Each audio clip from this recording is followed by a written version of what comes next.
so let me start my last one.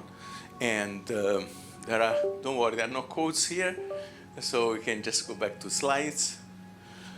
But please, if you're a student, go through the code that I gave you, because may help in your research. Maybe not, but may help. Yeah, I gave. Okay, so okay. ไม่โค้ดอยู่ที่โบนะโค้ดจากไหนอยู่ในก็อยู่เลขที่โบส่งอยู่ในด้านบนเลยไม่ใช่เลคเชอร์โน้ตนะโค้ดครับอยู่ในด้านบนโค้ดด้วย It's not working actually, I think.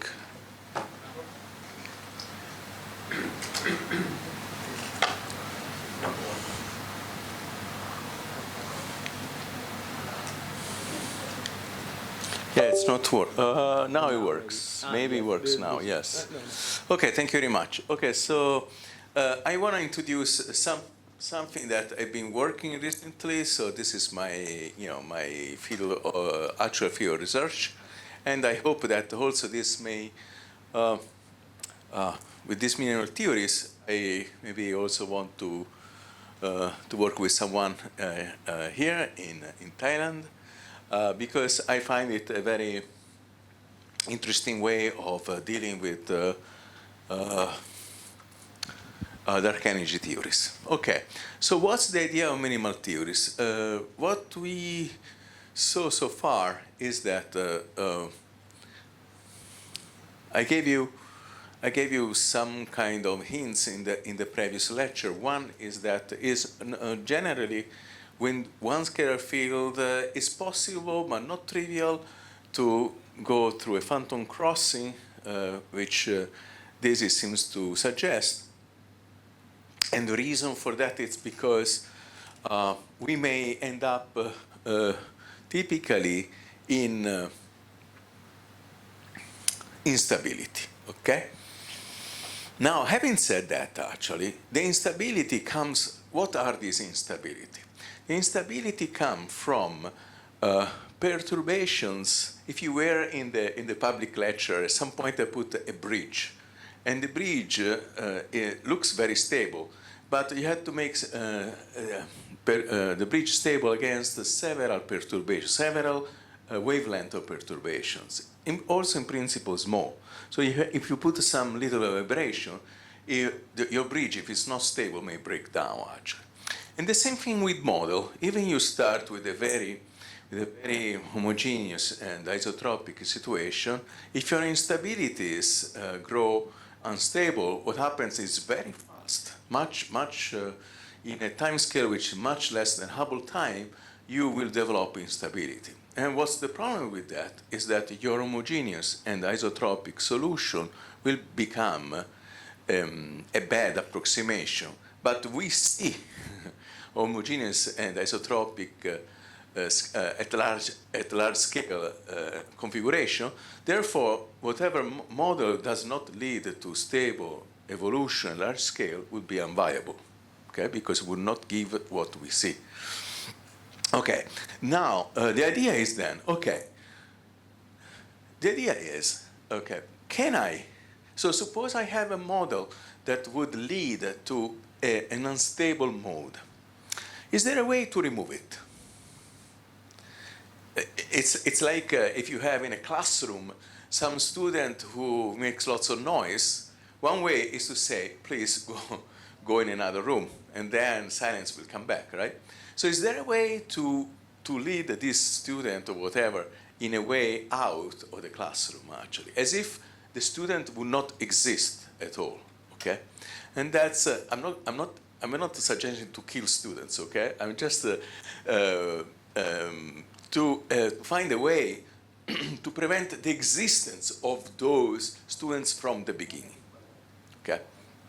So then one has to to think of theories of gravity which don't introduce new degrees of freedom.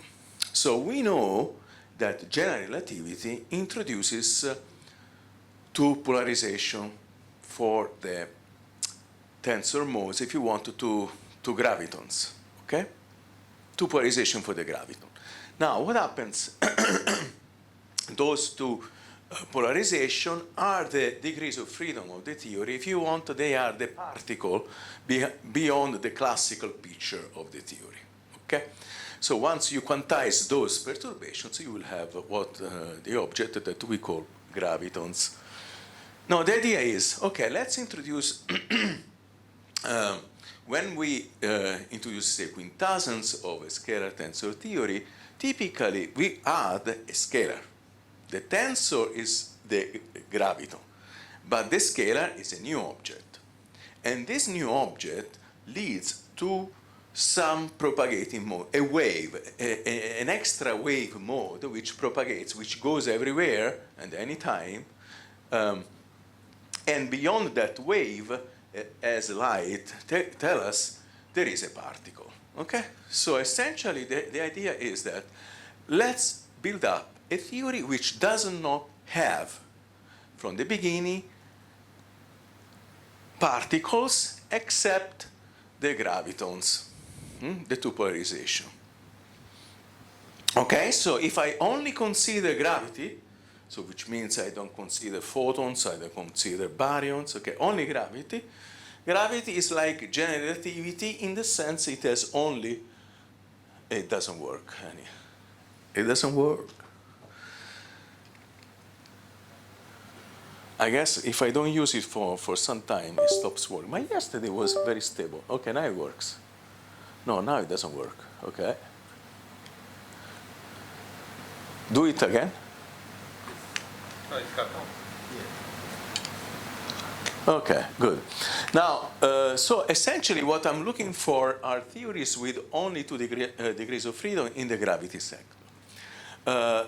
And the idea is that why you want to remove it? I want to remove it so that I don't have problem of instability for those modes, because those modes don't exist a priori. Okay? It's like I don't have problem to remove the student because I made the theory with only good students, essentially. Okay? That would be the dream of every teacher, but this is maybe just a dream. Okay, but for theories we can do it, this kind of thing. The extra mode cannot be gauss or unstable because it doesn't exist. Okay? So there is no propagating mode, which means there is no particle associated to that. Now that's the recipe. Let's see how to do it. But let me give you a bit history. Maybe it's too much, but anyhow, some kind of background from this one. Probably one of, if not the first, but one of the first people who introduced this possibility were in the context of massive graviton. A massive graviton, it's a theory where the graviton is not massless, as in general relativity. Now, for a massive graviton, you would expect, because the spin is equal to 2, you would expect 5 degrees of freedom. Okay? Now, 5 instead of 2, so there are 3 extra more degrees of freedom. And now, when you study these 3 extra degrees of freedom, typically one of them gives you problems. It's like having a bad student in the classroom. Okay? So people are saying, okay, if we break Lorentz invariance, we actually don't have anymore the constraint that spin equal to 2 means to 5 degrees of freedom, because we break Lorentz invariance, and instead of 5, we may go to 4, 3, 2, whatever, depend on the theory you have. In this context, actually, together with Shinji Mukoyama in 2015, I introduced the minimal theory of massive gravity, again, a theory of massive gravity with only 2 degrees of freedom, and those degrees of freedom were the tensor degrees of freedom. So the extra 3 degrees of freedom, somehow we killed. You mean, how do you kill, I'm going to give you a spoiler, how do you kill degrees of freedom? Well, typically, like we do in, let me give you a very simple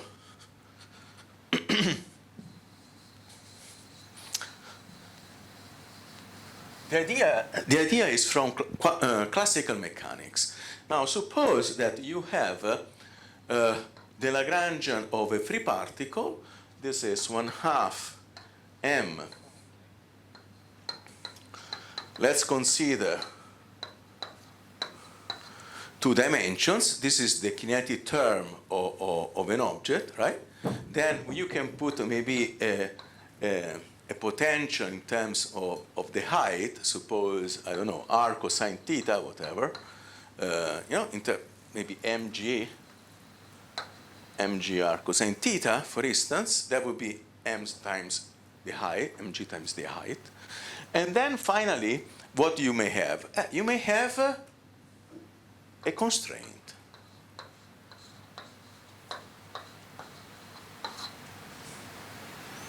The constraint here is imposed by Lagrangian multipliers, and the constraint with the equation of motion leads to little r becoming capital R at any time in the dynamics. So that you kill R as being a degree of freedom by setting a constraint. Okay? Then setting a constraint must be done in a careful way, because if you impose weird, of course, now what happens? Your theory will be a theory of a particle which moves along a sphere, right? Okay, that's very simple. That very simple way of describing this thing, actually, here. And by doing this, by the way, when you take equations of motion for R, you will find the equation of motion which determines lambda. Okay? This is a very kind of probably known example in classical mechanics. What we are going to do is very similar. We add constraints to remove degrees of freedom. Okay? So this theory would have 2 degrees of freedom, r and theta. With this constraint, we have 1.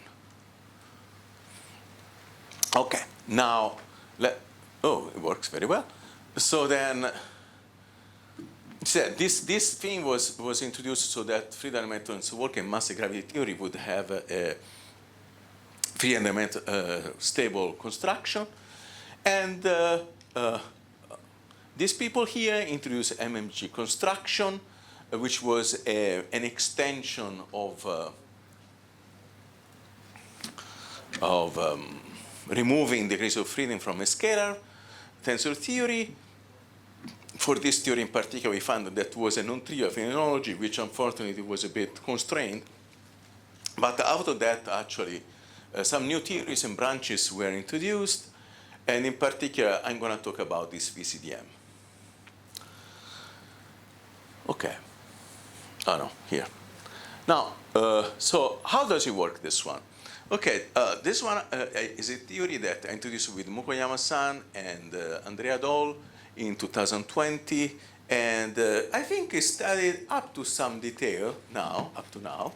And I'm going to introduce its action, which means that I'm going to introduce this theory for you, not in the original form, but in a form that I developed with Maeda-san and Masrur and Shinji Mukoyama some time ago. So let me first tell you what are the fields of this theory. So I have the metric. So notice that, and then I have a bunch of Lagrangian multipliers. Okay? Except we are going to see this. T has a special field among this.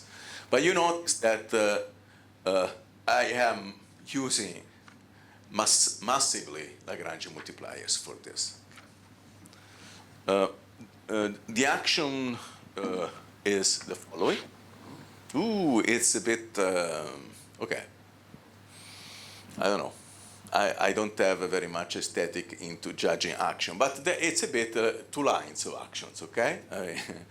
Much more than lambda CDM. In any case, there is like a 4-dimensional Ricci scalar, a scalar field which doesn't have, so everything else are scalars. As you notice, and mu is just a shortcut for this object here, and gamma mu nu is this shortcut for this object here. Now, as you notice, this Lagrange multiplier is very simple, lambda t, which sets that n mu and nu to be time-like. And what implies really is that T scalar field is a time-like. Notice that I can, so I have a time-like scalar. Now this point here is important because it's not that, okay, I have time-like scalar, okay, also quintessence is time-like. Well, it's time-like on Friedlander method of Winsor-Walker, but it doesn't need to be time-like anytime, anywhere. This is not T, I call it T because it will be related to time. This is going to be a time-like scalar, which is time-like anytime, anywhere. Okay? What happens if it's not time-like? It means that this theory will not be well defined when this thing happens. Okay. All right. Yes, who's? Yeah, there is no kinetic term. No kinetic term. So far, there is no kinetic term. We will see that. So essentially, I don't want kinetic term because I don't want degrees of freedom. Okay. But of course, there are a bunch of scalars here. In principle, to understand better what's going on, I should, what we mean, integrate out. I think I'm going to do it here. Yes, let me go here. Now, you see this object here. This is essentially an equation for n mu. This equation, because you have n mu and nu, will be in terms of alpha squared. That equation can be solved in terms of alpha. Alpha equal to something. Okay? This is not a differential equation for alpha. Alpha is equal to something. Then I replace inside the action. And what happens, I would say that I integrate out alpha. Alpha disappears from the action, and I get this second object. Now you see, I have this object here, which looks almost a kinetic term, okay? Almost. But I will tell you later it's not, okay? Now, you see what happens here. N mu has become this. You have the square root of this object here. Now, explicitly T must be time-like. And out of this time-like object, I can build up this gamma, which we will see it's a projection. Okay. Now, because T is time-like, we have a preferred reference frame. The presence of T as a time-like scalar all over the universe set the preferred reference frame. Now, we know that the choice of coordinates is it's up to the observer. Yes, but T here is time-like. So what it means that we can choose T to be your time variable. And this choice, because T is time-like anytime, anywhere, this choice is doable anytime, anywhere. Okay? Right? But we know that, for instance, some slicing are not always possible, right? For instance, this rational time cannot go inside the horizon, right? So this is going to be part of the modifications of this theory with respect to generativity. But in any case, so we have that, therefore, I'm going to choose T equal to T, or this theory satisfies time reparameterization invariance, or I can choose to be a function of time. After you do that, the action becomes this. Now, what happens? Now, K is the extrinsic curvature. So now you see this theory here is very simple. This part here, this is a three-dimensional curvature in terms of your metric gamma aj. So this is very similar to what happens in ADM formalism, except that we have these constraints here. Now, as you see, lambda 2 sets a constraint on the Laplacian of phi being equal to 0. Okay, yes. Yes. So I can ask you, there's no such a kinetic term, so you have only potential term, but then the Lagrange multiplier lambda 2 seem to have kinetic term. So is that? Di is the special derivative. All right, sorry. So, I mean, I just feel a little bit strange when you have the potential term without the kinetic term, because it's like there's no energy release. Is there any kinetic term will turn up somewhere in the constraint or something? We don't want. Not at all. We don't want. Okay, They- I want. Okay, you can introduce it, but I don't want. It looks strange, but I don't. So in the construction itself, I don't want to add any, because if I do, then I had to start worrying about, do I have instabilities propagating inside my uh.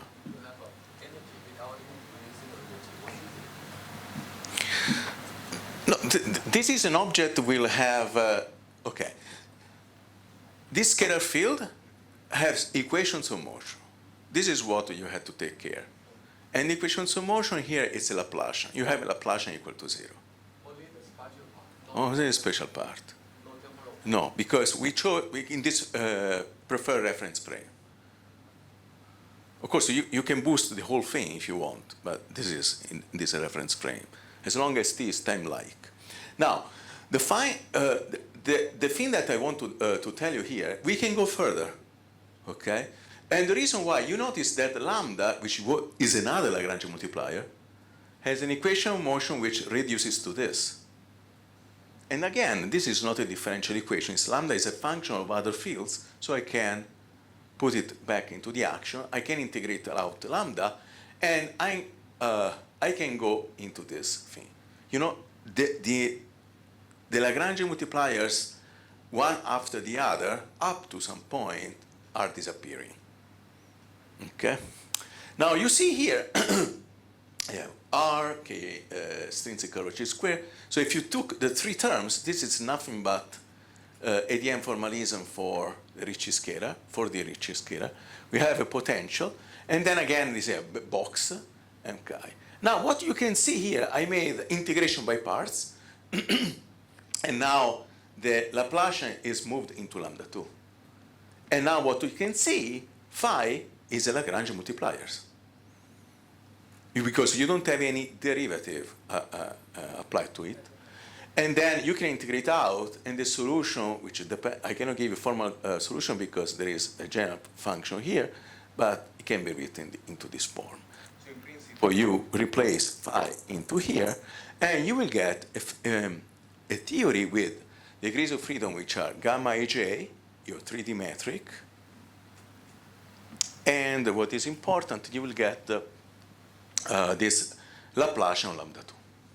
Laplacian lambda 2 does not need initial only one conditions. Antonio, Yes. I may ask a question at this point. So it feels like the choice special.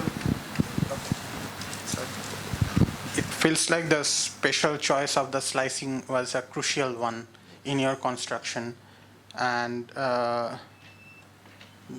so how can the theory be covariant, or is the covariance there?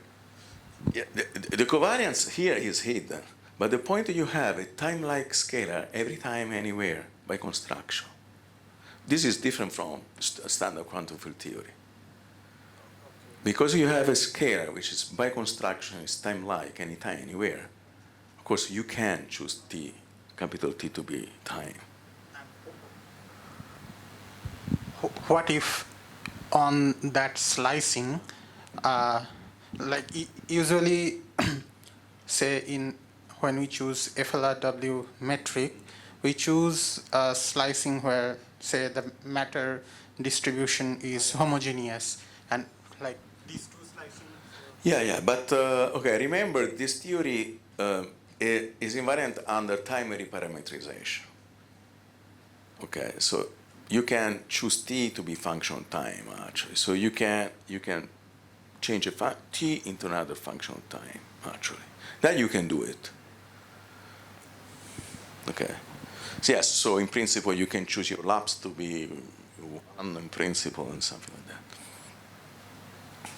But in terms of perturbations, okay, I don't know if I will go through that actually, but maybe. Okay, so let me give you a slide of Hamiltonian formalism. This, again, would take a long time for the students, but I think this is also something. This theory is one of the simplest possible theory to apply Hamiltonian formalism. Again, in one of my papers here, we introduce it. For students who wants to do it, I don't know, okay, except general relativity, but this is even simpler than general relativity in terms of constraints, because there is less symmetry.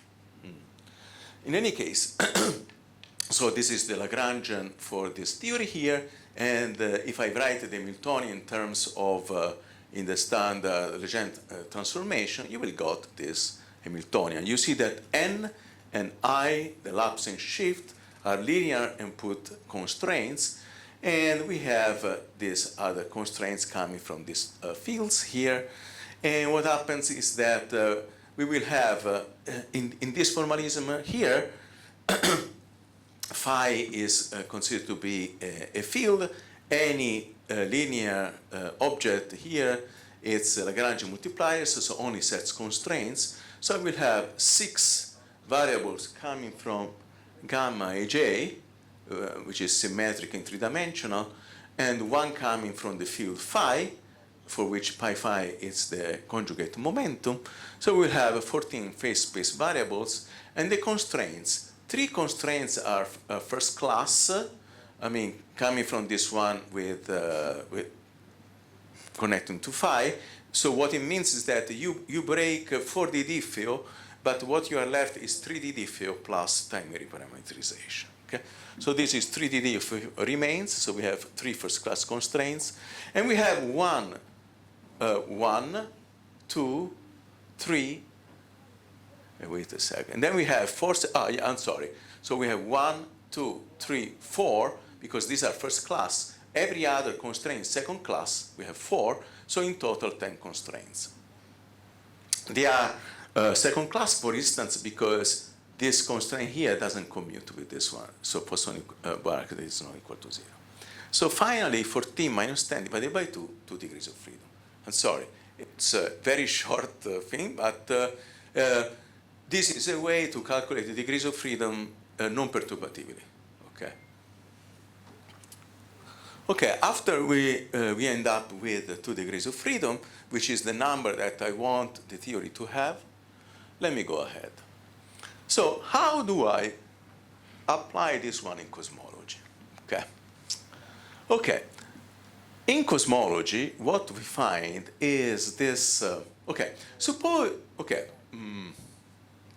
Suppose I want my dark energy to be a function of n. Okay. So I have omega 0r over a cube, I4 a cube, plus some function of a. This would be my omega dark energy. And suppose I choose it freely, okay? Freely I choose it. So that object here will be inside this rho phi. Then the equations of motion end up being that phi derivative with respect to the e-fold variable is proportional to rho plus p, where rho is the total matter density over the all standard matter objects, and p is the total pressure coming from the standard matter fields. In particular, dark matter is one of them. And so how do we do it? So suppose that I give rho phi as a function of n. To give n is the log of a naught over a. So from this one, you can actually deduce that a is equal to a naught e to the negative n. Okay? All right? And probably, okay. So in this slide is okay, I think. All right? So once you know rho is a function of n, you also have rho as a function of a, but in any case, I gave that rho phi is known. And then, because I know that rho and p are standard, I know them as function of n, because I know, for instance, baryons goes like 1 over a cubed, radiation is 1 over a to the fourth. And so therefore, what happens, the Friedman equation tells me what is h of n, completely determined. Now, since rho plus p is positive for standard matter, no matter what we do, then this d phi over dn is actually positive.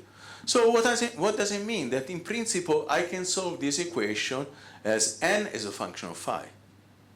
And then because v is given from this relation, from the equations of motion, since I know rho as a function of n, I can find what is v as a function of n, which is a function of phi. So I will have my v of phi. I can go the other way around. If you give me the potential, I can find what is phi of n by solving this equation, where h now is also a function of rho phi, because rho phi can be written into this form. In any case, so what we can do, we have one thing, that's why we call it VCDM, because V stands for this potential, which is a free function. Okay, so having free function, we can set it from giving rho dark energy at any redshift, and then I deduce what is the potential, or vice versa, give me the potential, I will tell you what is rho dark energy. This way is much better in terms of fit into the data. Okay, now, having said that, actually, so we try to implement this CPL construction inside the VCDM model. So what we did is that, okay, these data assumed the background to be of a given rho dark energy, but the perturbation were lambda CDM. This step is, strictly speaking, inconsistent. Because if you change the background, and lambda is not a constant, then your perturbation cannot be lambda CDM anymore. So then, because we have a theory here, we can find the perturbations, and that's interesting point. For the perturbations, what is good? So we break the choice of time breaks for the diffeo, but I can still define gauge invariant perturbation fields. In particular, my Bardeen potentials. And for the Bardeen potential, this is the only equation that I had to change in class. It's an extremely powerful model because you only change the background and this equation here. You don't have to do anything else. Your code, it will be becoming a consistent code in describing some theory. Okay. Then what we find is that, yes, this model indeed, so Daisy, what Daisy probably assumed as an approximation was proven to be correct in this VCDM, and indeed we find that these theory bring a better fit with respect to lambda CDM, and you notice that all of them prefer W to be less than -1 in the past, and W to be larger than -1 nowadays. This doesn't mean that that's the best model ever. Remember in the first class, okay?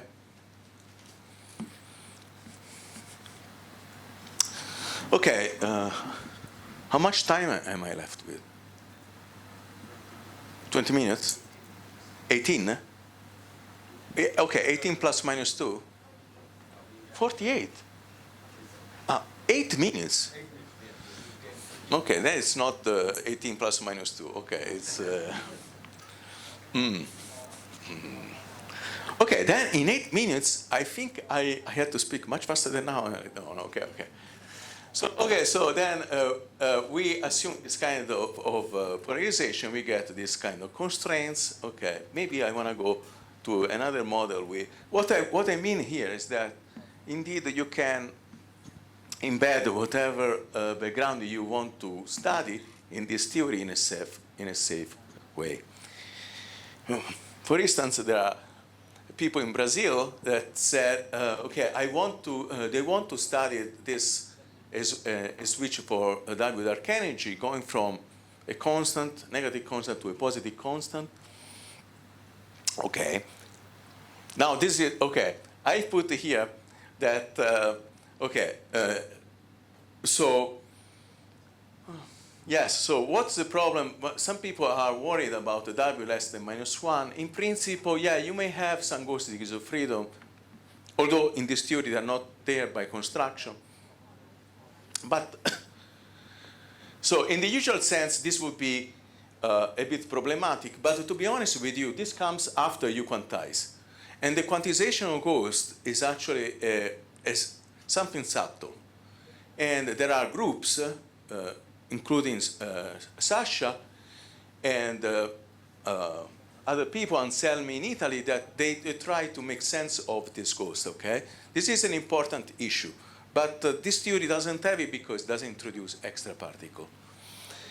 So let's use VCDM with this one. Okay, so, okay, no, I had to skip this part, okay. So let me go into this kind of relation here. You notice here I chose this one, log A over A naught. So when A is less than A naught, N is negative. So N is non-positive. So what happens? Also N dagger, which is the time where you have the switch of W, will be negative. So if delta is equal to 0, you have lambda CDM. So lambda CDM is a subset of this theory. Zeta is positive, gives the rapidity of the transition, and dagger negative gives the value of E-fold of transition. For if delta is positive, since zeta is negative and dagger is negative, this will be less, -1 minus delta is less than -1. Okay, because you have, okay, the negative here, okay, so 1 negative delta is less than -1, but W is greater than -1 for N is equal to N dagger, okay? Yes, true. When this one is less, yes. For delta, which is negative, W today is going to be -1 plus delta, when okay, which is larger than -1, but W will be less than -1 for N less than N dagger. Okay, so this is just some mathematics. So now what I want to do is that if you use a continuity equation, you can solve, once you put here the W of N, you will get this solution, which actually can be rewritten into this form here. So for, yeah, I'm going to conclude now.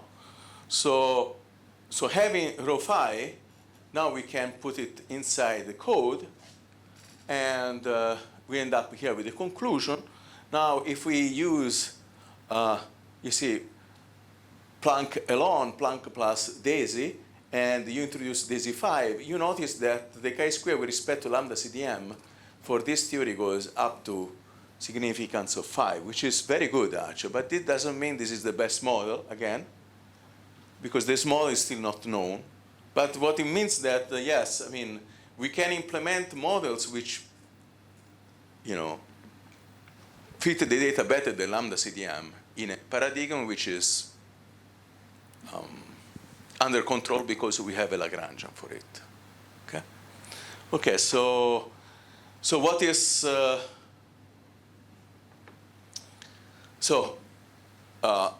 in cosmology, this theory is very convenient, but what happens in other environments, solar system? What are the black holes of these theories, actually? There are some solutions of these black holes. And so essentially, black holes for this theory are very interesting because so anytime the extrinsic curvature of your background is constant, your solution is your GR solution having constant trace of the extrinsic curvature will be solutions also of VCDM. So what does it mean? It means that in GR, to have a constant extrinsic curvature just means that you are doing a change of coordinates.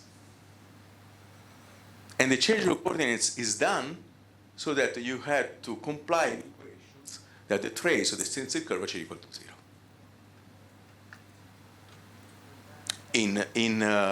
For example, in Schwarzschild, we have analytical solution for this. This is just, maximally slicing condition, for instance, which in numerical relativity is used quite a lot, actually.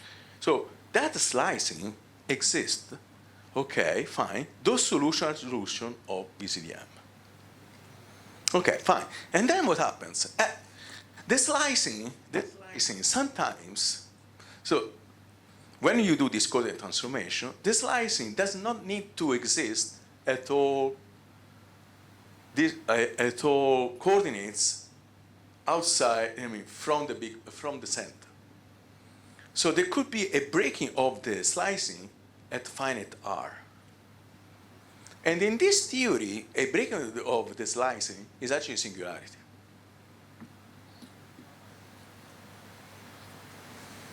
And then what happens in that case? You have a different singular. It's like you have the space-time. It's GR up to that point. At that point, in GR will be just a better coordinate choice. But here, it's the fact that T, your field, must be time-like. And the fact that it cannot go time-like further means your space-time doesn't work further. So yeah, so there are interesting phenomenology that needs to be studied and better understood. But yeah, it's promising at least. And of course, future data will tell us more, especially about the dynamics of dark energy. Okay, thank you very much. Thank you, Antonio. Yes, there is some question. Okay.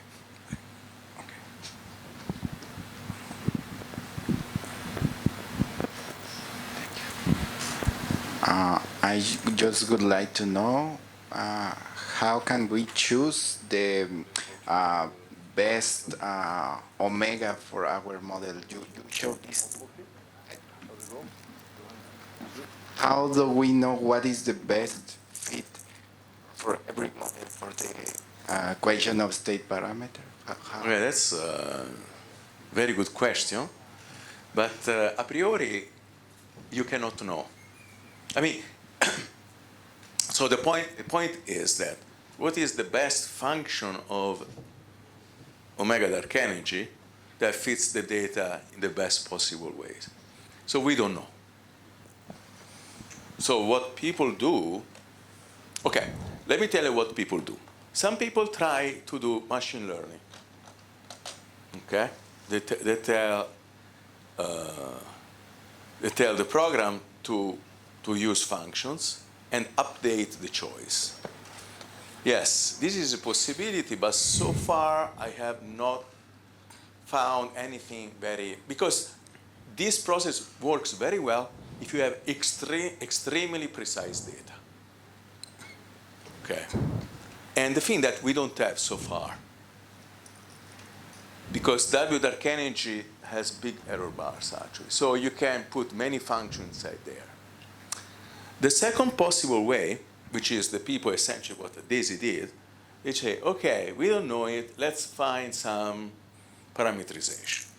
First, they chose lambda CDM, then they chose WCDM, which means one free parameter, then W0 WA, which means two free parameters.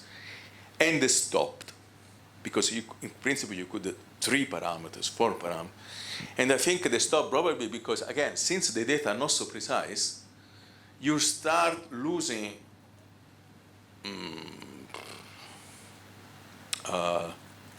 so your data cannot distinguish much. A model with 2 or 4 parameters. Of course, if you restrict, and that's what is going to happen in the future, if you restrict your error bars, then situation will change. So yeah, maybe 1 year from now, maybe CPL will find some constraints itself. Okay, I'm asking again regarding the gauge choice because, yeah, that's a point I find kind of intriguing. So, for example, okay, if I take GR or FR theories, for example, I can write a tensorial, say, Roy-Choudhury equation or a tensorial shear or vorticity evolution equation, yes. yeah, which is a coordinate independent Yes, because yes. it's a tensor equation. Yes. And then in this You case, can do it. You can do it You here. can do it. Because remember, I started with a covariant Lagrangian.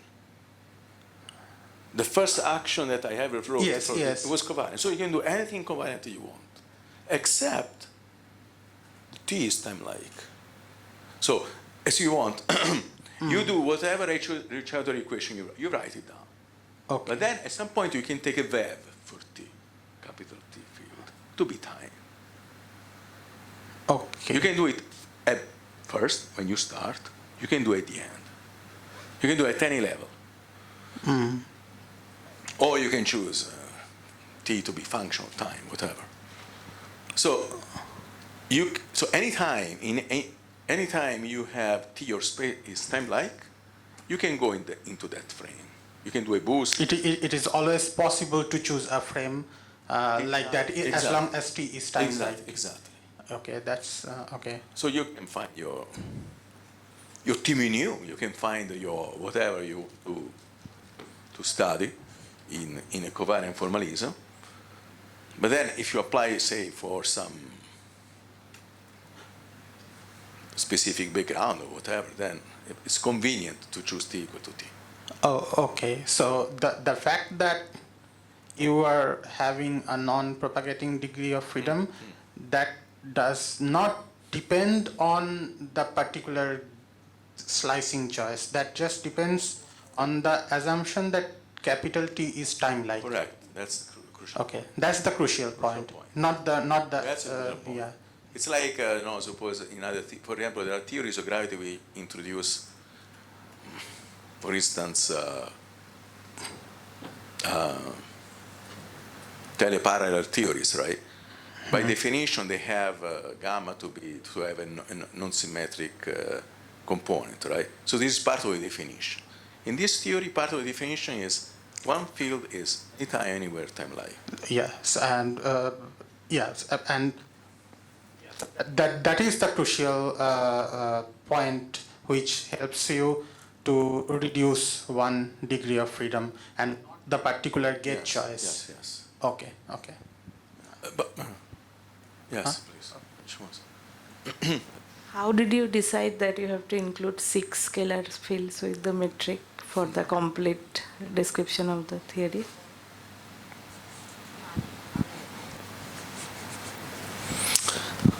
Good point. Okay. Okay.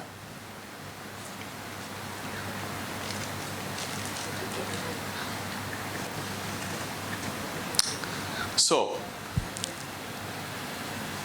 let me reverse engineer, because first I gave you the Lagrangian, and then I went to this. But the way really we did was starting from this Hamiltonian. You see, all these Lagrangian multipliers introduce constraints. And I had to introduce enough constraints to kill the degrees of freedom. That was the trick. Okay? Now, having said that, actually, from this, you go into this Lagrangian, because it's one way around. I mean, you can go from anywhere you like, right?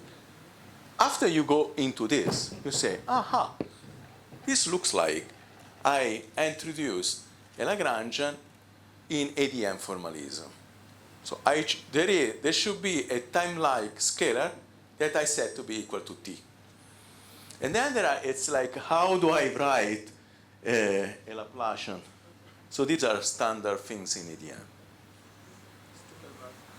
Stuckelberg trick, exactly. So, but the real starting point was this. Any other question? If not, let's thank Antonio for his wonderful Thank you lecture. very much.